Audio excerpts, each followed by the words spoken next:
If you're part of the Honest and Open Conversations community, thank you. And if not yet, now's the time to join us, because this movement only gets stronger with every voice that stands with it. Now, on to today's podcast.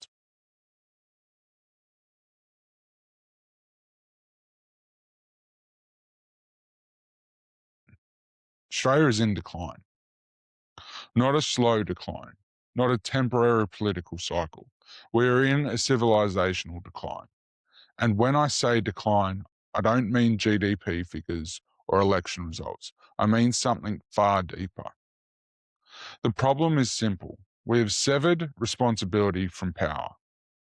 And until responsibility is reinstated, decline is inevitable. Responsibility is the fix. Responsibility tied to authority. Responsibility tied to consequences. Responsibility tied to truth. And it has vanished from the places where it matters the most. Now let me say something that will make people uncomfortable. I did not vote in the last federal election. Not because I don't care, because I actually care a lot.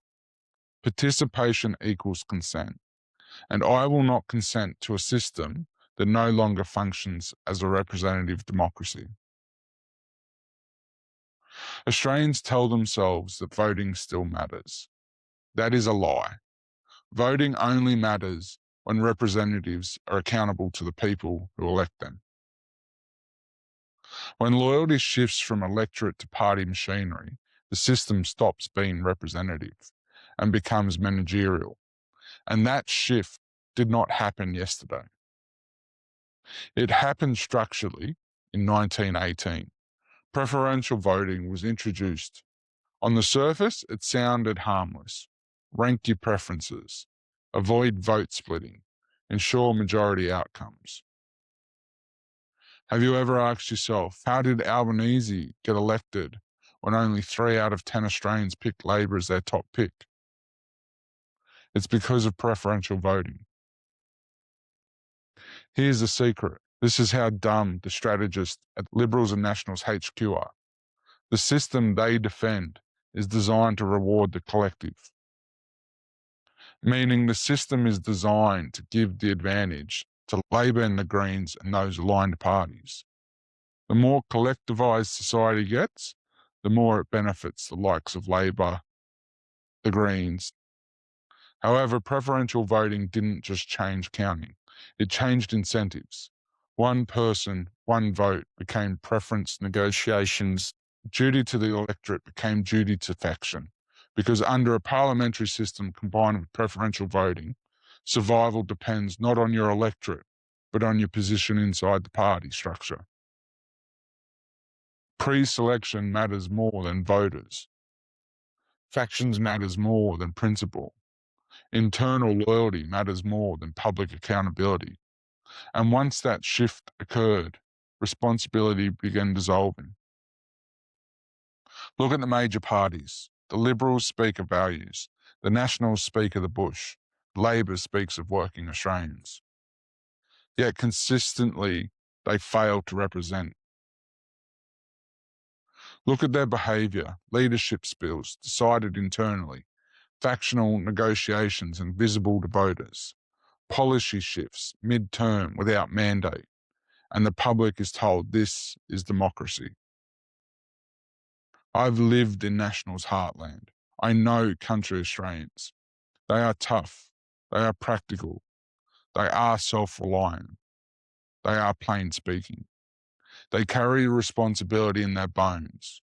But the people who claim to represent them, too often weak, too often compromised, too often more concerned with political survival than principle.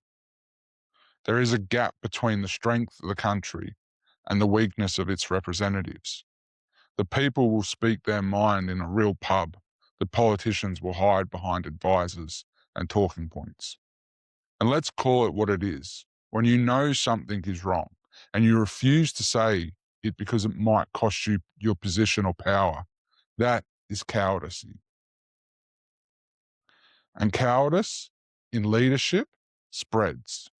It tells the electorate to sit down. It tells the base to be quiet. It tells the country that survival matters more than truth. When party survival overrides principle, representative democracy becomes theatre. And that is why Australia is in a constitutional crisis. Not because tanks are on the streets yet, but because the mechanisms designed to restrain corruption are not being exercised. Every member of parliament swears an oath. Every minister swears an oath. Every justice swears an oath.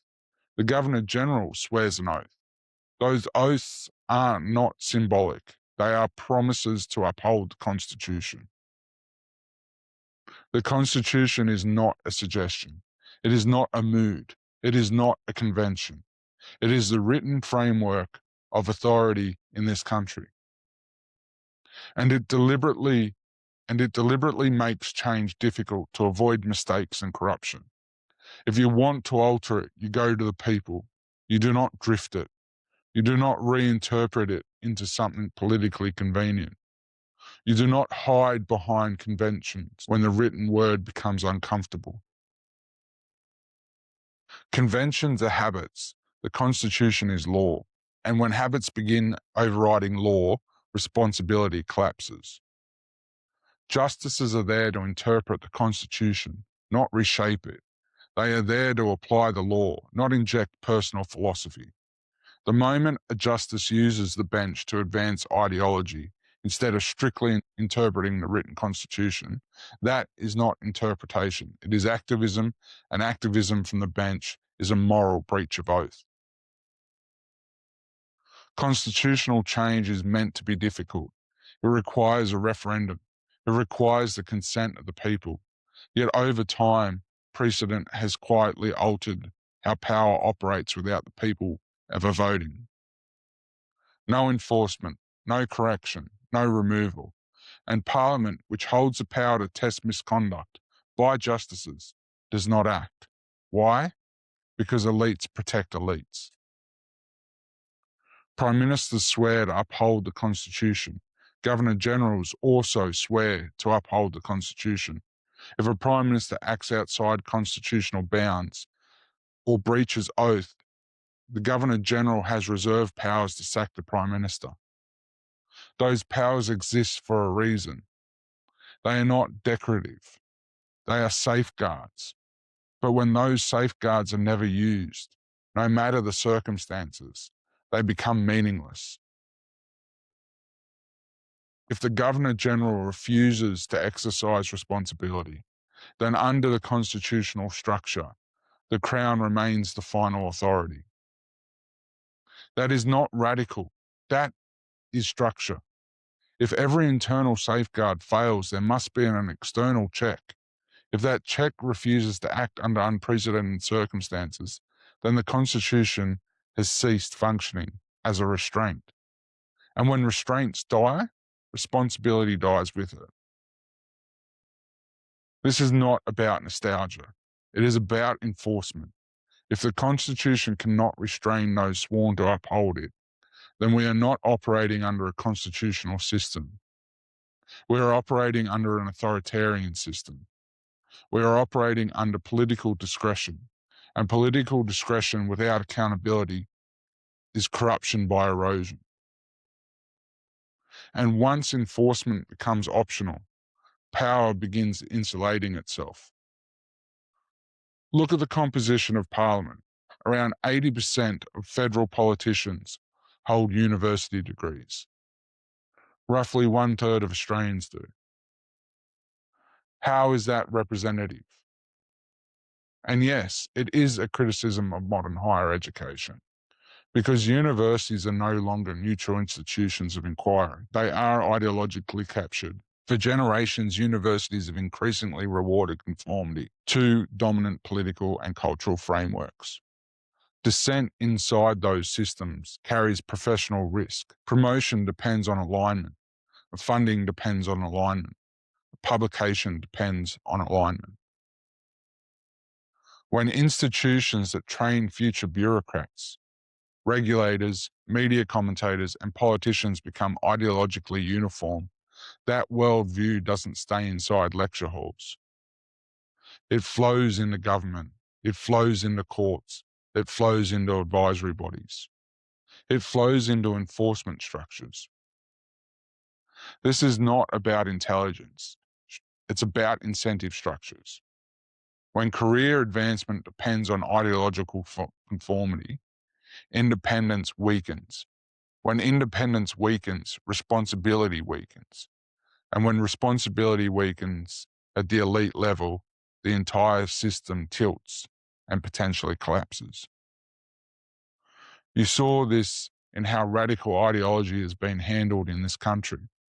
Every ideologically inspired terrorist attack on Australian soil, including those driven by extremist Islamist ideologies, followed warning signs. Warnings were downplayed, concerns were dismissed, common sense was labelled prejudice. When leaders refuse to speak honestly about extremist ideology, pressure builds. Sometimes it manifests itself as terrorism, sometimes as backlash, like the Cronulla riots. Both expose the same failure, a failure of responsible leadership, a failure of political common sense. And whether it was the Lint Cafe siege, Bondi, or any other tragedy, Australians paid the price while elites argued about optics. This is where the deeper inversion begins. Australia did not drift into decline by accident. It chose comfort over truth. It chose social approval over moral clarity. It chose not offending over not lying. And once a society chooses comfort over truth, something fundamental shifts. Truth stops being the standard. Feelings become the standard. Perception becomes the standard. Offence becomes the standard. When truth is subordinated to comfort, responsibility collapses, because responsibility requires accepting reality, even when it is uncomfortable. One of the clearest examples of this inversion is the political and cultural elevation of sexual identity above proven institutions like family, church, biology, law, and free speech. This is not about violence. This is not about denying safety. Every person deserves protection under criminal law. What this is about is coercion. Equal humanity does not mean compelled moral agreement. If you're a Catholic baker and you believe making a cake for a same-sex wedding is dishonest, the state should have no moral authority to force you to participate. That is not equality. That is ideological conformity enforced by law. Australians told themselves they were being compassionate, but compassion that requires dishonesty is not compassion. It is a lie. Marriage historically and structurally is a religious institution designed to safeguard child rearing. Children raised by their biological parents in stable marriages consistently show strong outcomes across measurable indicators. That is not hatred. That is a fact. Biologically, same-sex relationships cannot produce children without external intervention. Because of that, biological reality, the function of marriage in those unions is structurally different from heterosexual marriages and less optimal. That's not nice to say, but it is the truth based on the scientific evidence. When law is required to deny biological and social realities in order to preserve emotional comfort, law stops being anchored in truth. It becomes expressive, and expressive law is unstable law. Voters avoided offence. Politicians sought votes. Churches retreated from doctrine. Courts stretched interpretation. Media amplified activism, and corporations chased approval. And that shift was sold as compassion. But beneath it was something simpler. It was easier to say nothing is wrong, easier to avoid conflict, easier to call disagreement harm, easier to protect feelings and defend principles. And easy choices compound. Casual sex is easier than committed family formations. Avoiding discipline is easier than building character. Playing the victim is easier than taking responsibility. Importing immigrants in is easier than fixing the underlying problems which prevent from having healthy and large families. Raising the cost of living is easier than managing an economy efficiently. Silencing lawful citizens is easier than confronting criminals. At every decision point, the easier path was chosen. This is how decline accelerates, not through invasion, through erosion. And when erosion reaches institutions, enforcement weakens. When enforcement weakens, power consolidates. When power consolidates without responsibility, history becomes relevant.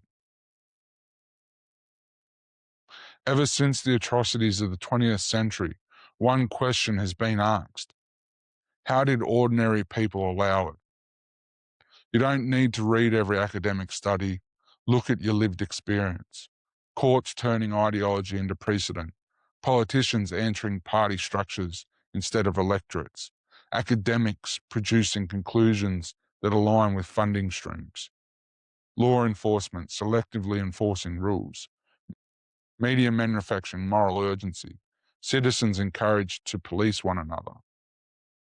If you think this cannot escalate, you have not studied history. When police and military served political power instead of law, the 20th century alone produced over 100 million dead. This is not hyperbole. That is historical fact. The point is not that Australia is Nazi Germany yet. The point is that responsibility always erodes before catastrophe. Silence is complicity, false witness is survival, comfort is justification. And that is why this podcast cannot remain descriptive. It must become prescriptive. I've spent this podcast describing the problem. Now I'm going to prescribe fixes. Because decline is not inevitable. Australia's best days are ahead of us. Like the super progressive movie creators outlined, I also believe Australia can be a world superpower, but only if we understand the problems and fix them. I thank God every day that I was born here. This country is worth fighting for, but hope without action is fantasy, and responsibility without enforcement is theatre. If we want restoration, then responsibility must be reinstated structurally, not emotionally. It must be reattached to power. It must be enforced, and it must cost those who breach it everything. The elites will tell you this can't be done. They will tell you it's unrealistic. They will tell you it's destabilizing. They will tell you it's dangerous. They will tell you that because it threatens them and their interest. If responsibility is reinstated, the comfortable lose insulation. If accountability is enforced, the protected lose protection. So here are 12 starting points, not the final blueprint, starting points. 12 structural moves that reattach authority to consequence. 12 mechanisms that force responsibility back into the system. If even half of these were implemented, Australia would begin correcting course immediately. Preferential voting should be abolished and replaced with first-past-the-post voting.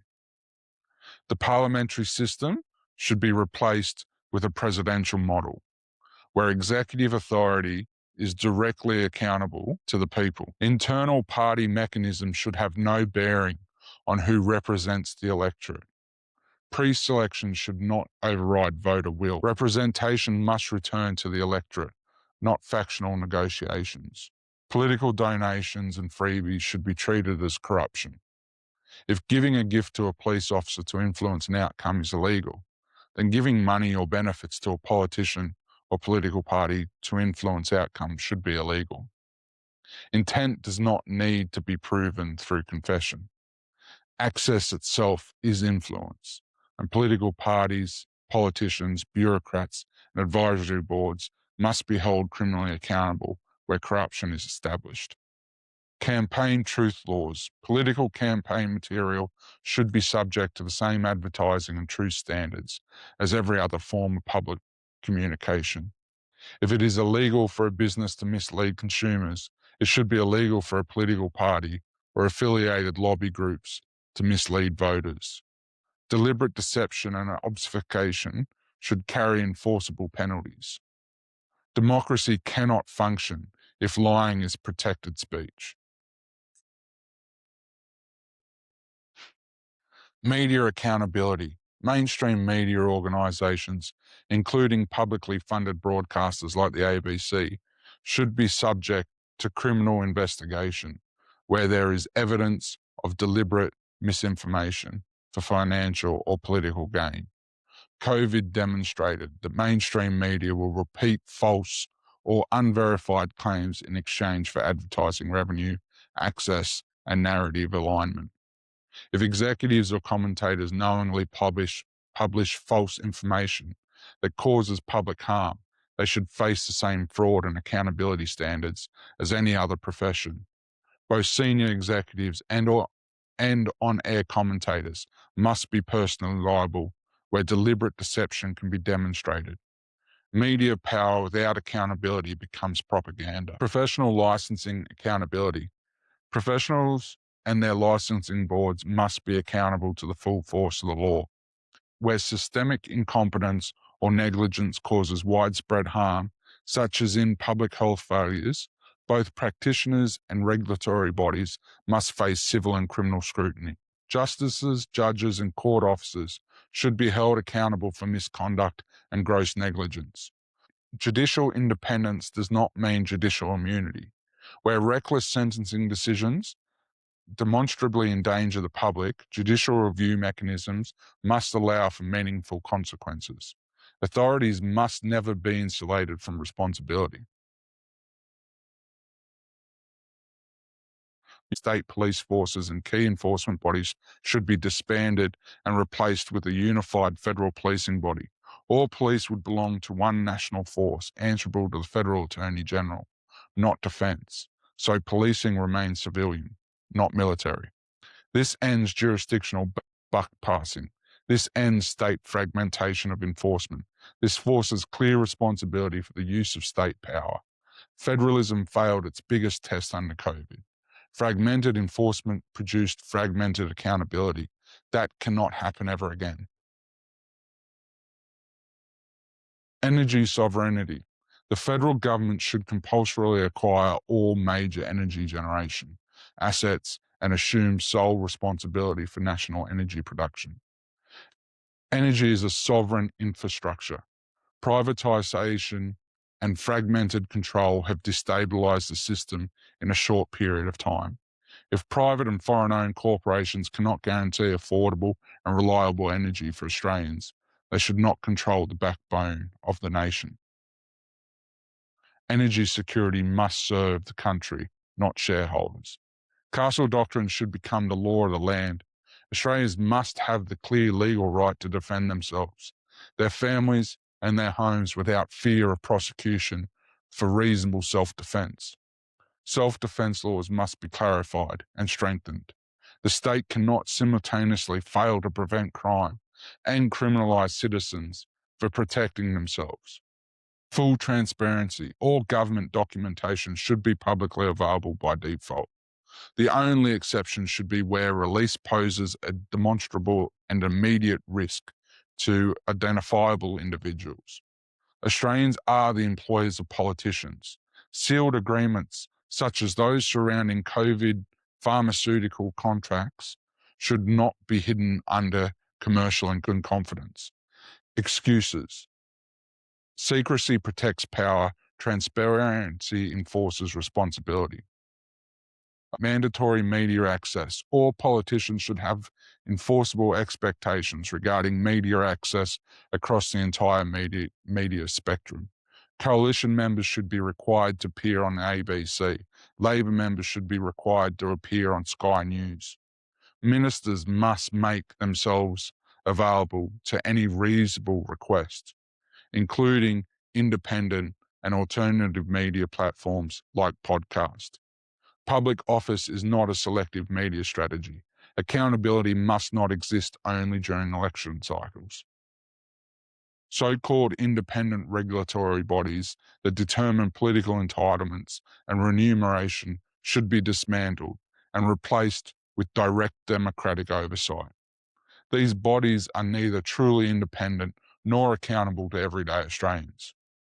Political salaries should begin aligned with the average Australian worker's remuneration.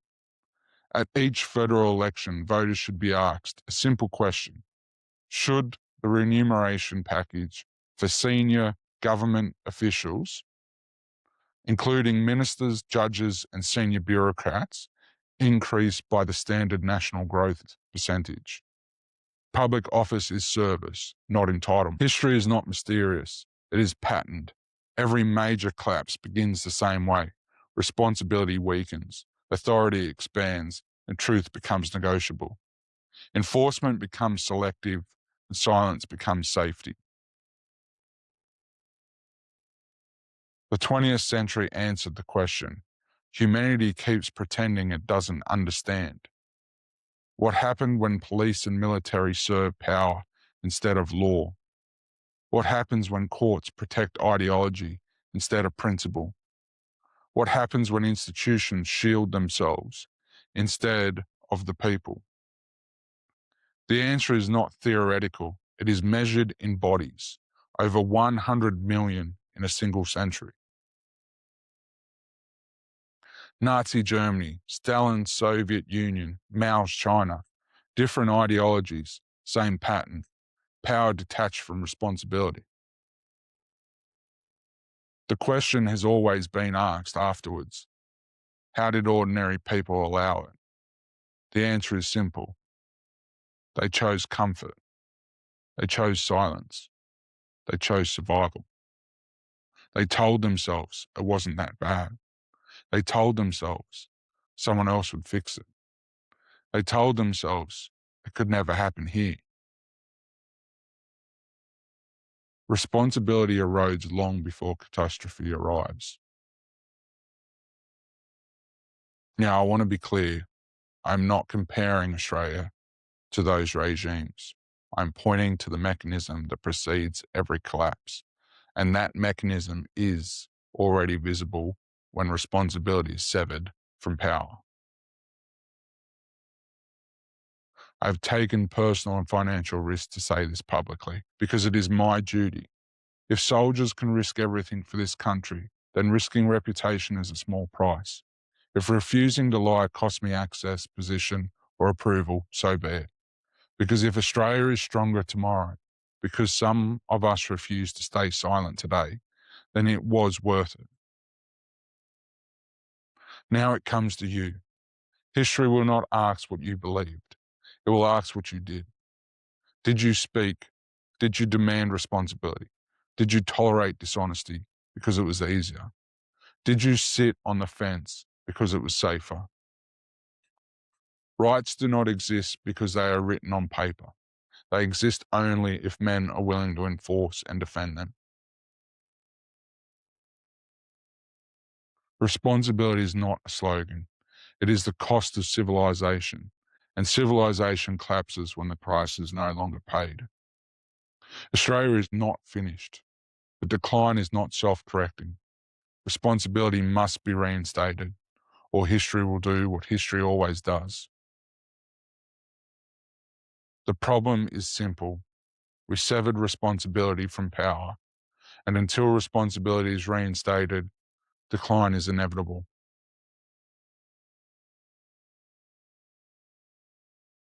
But this is how you get a premier standing in front of cameras, suggesting that free speech must bend to multicultural policy.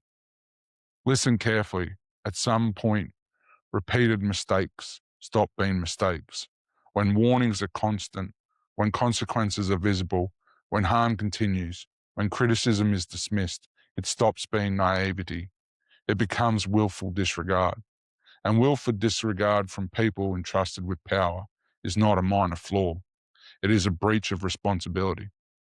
Free speech does not belong to politicians. It does not belong to bureaucrats. It does not belong to temporary office holders. It belongs to the people. And no elected official has the authority to trade it away for political convenience. The issue is moral grounding. It is constitutional literacy. It is humility. And when those are absent, you get leadership that is out of its depth. Whether it's Minns or Albanese, they are simply unqualified for the office they hold.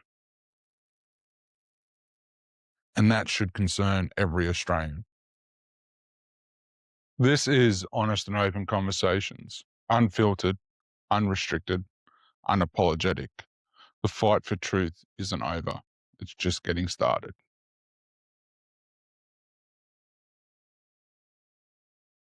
I want to thank every single one of you, our listeners, our followers, and especially our members. Your support is the reason this show exists. This platform was built for people like you, people who still believe in truth, in courage, and in having the hard conversations that matter.